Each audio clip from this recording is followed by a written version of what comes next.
శ్రీ సద్గురు పరమాత్మనే నమః. శ్రీ స్వామి అచలానంద గురుభ్యో నమః. ప్రపంచంలో ఎక్కడెక్కడి సమాచారాన్ని క్షణాల్లో తెలుసుకుంటూ ఉన్నావు. ఇజ్రాయెల్ వార్ బ్యాక్గ్రౌండ్ అంతా నీకు తెలుసు. కోల్కతా డాక్టర్ మర్డర్ మిస్టరీ అంతా నీకు తెలుసు.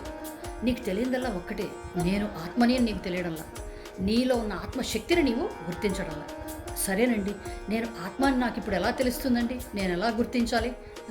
ఫ్యాను తిరుగుతూ ఉంటే కరెంటు ఉంది అంటున్నావు, ఫ్యాన్ ఆగిపోతే కరెంటు పోయింది అంటున్నావు. ఇది అంతే. ఇప్పుడు నీకు ప్రాణం ఉందా లేదా? అయ్య బాబాయ్, అంత మాట అనేశారేంటండి? నాకు ప్రాణం లేకపోవడం ఏంటండి? ఉందండి. ఆత్మే ప్రాణం. నీకు అసలు జ్ఞానం ఉందా?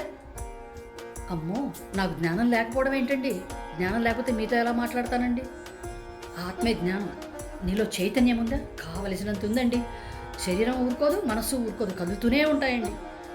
ఆత్మే జ్ఞానం, ఆత్మే చైతన్యం, ఆత్మే ప్రాణం. తత్ త్వమసి. అదే నీవు. ఆత్మవే నీవని తెలుసుకో.